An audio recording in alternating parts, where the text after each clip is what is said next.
कर इसकी रक्षा कर दी, इसलिए इसका नाम जो है विष्णुरात होगा। नामकरण हुआ, तुरंत उसी समय नामकरण हुआ, विष्णुरात नाम पड़ा उनका। निस्संदेह यह बालक जो है संसार में बड़ा यशस्वी, भगवान का परम भक्त और महापुरुष होगा। तस्मान्नाम विष्णुरात इति लोके बृहच्छवाः भविष्यति न संदेहो महाभागवतो महान। युधिष्ठिर उवाच, युधिष्ठिर जी कह रहे हैं क्या? युधिष्ठिर ने कहा, महात्माओं, यह बालक क्या अपने उज्ज्वल यश से हमारे वंश के पवित्र कीर्ति महात्मा राजर्षियों का अनुसरण करेगा? ब्राह्मणों ने जो है बड़ी सुंदर बात बताई, बड़ी सुंदर वक्तव्य दिया। धर्मराज, यह मनुपुत्र इक्ष्वाकु कुल के समान जो है अपनी प्रजा का पालन करेगा और दशरथ नंदन भगवान श्री राम के समान ब्राह्मण भक्त और सत्य प्रिय होगा। बोले, पार्थ प्रजापिता साक्षात् इक्ष्वाकुर्मानवः ब्रह्मण्यः सत्यसन्धश्च रामदासरथि यथा।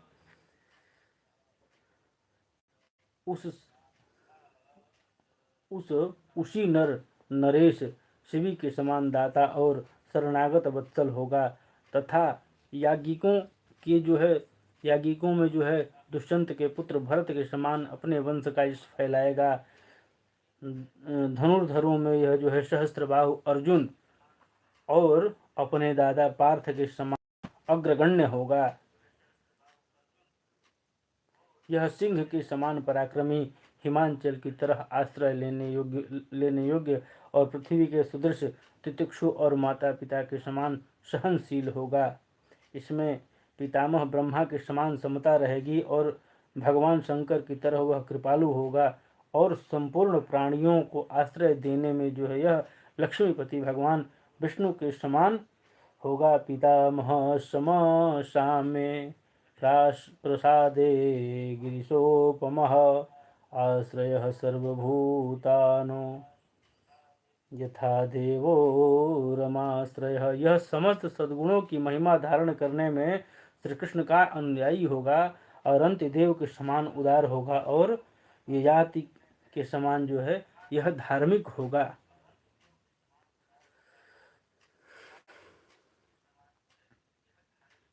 और इतना ही नहीं, ब्राह्मणों ने और कुछ भी बताया। ब्राह्मणों ने क्या बताया कि तक्षकादात्मनो मृत्युं द्विजपुत्रोपसर्जितात् प्रपत्य उपसृत्य मुक्तसंगपदं हरे। बोले, ब्राह्मण कुमार के शाप से तक्षक के द्वारा अपनी मृत्यु सुनकर यह उसकी आसक्ति छोड़ देगा और भगवान के चरणों में शरण ले लेगा। राजन, व्यास नंदन सुखदेव जी से वह आत्मा के यथार्थ स्वरूप का ज्ञान प्राप्त करेगा और अंत में जो है गंगा तट पर अपने शरीर को त्याग करके निश्चय ही अभय पद को प्राप्त करेगा। जिज्ञासिता तमया थाम्यो मुनिर्व्याससुतादसौ हितवेदं नृपो गंगायां यास्य यद्धा कृतो भयम्। या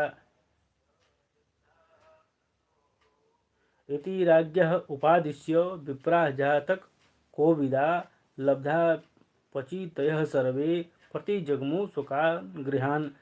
ज्योतिष शास्त्र के विशेषज्ञ ब्राह्मण राजा युधिष्ठिर को इस प्रकार से बालक के जन्म लग्न का फल बतलाकर और भेंट पूजा लेकर अपने अपने घर चले गए। उसी समय बालक संसार में परीक्षित के नाम से प्रसिद्ध हुआ। और परीक्षित इनका नाम क्यों पड़ा भाई? तो सबको बड़ी गौर से देखते थे, यह सबको बड़ी गौर से देखते थे। बालक जब जन्म लिया, संसरति इति संसारः, जो सरकता है वही संसार है। वो संसार में आने के बाद दृष्टवा, सबको देख रहे हैं, परीक्षित जी सबको देख रहे हैं। माँ के गर्भ में जो चतुर्भुज स्वरूप का दिव्य दर्शन हुआ था वही चतुर्भुज दिव्य दर्शन जो है सब में खोज रहे हैं कि आखिर वो चतुर्भुजी रूप कहीं दिख रहा है कि नहीं दिख रहा है, आखिर वह है कहाँ। इन्हीं में से कोई तो नहीं है, सबको जो है टुकुर टुकुर देख करके निहार रहे हैं, इसलिए इनका नाम परीक्षित पड़ा है।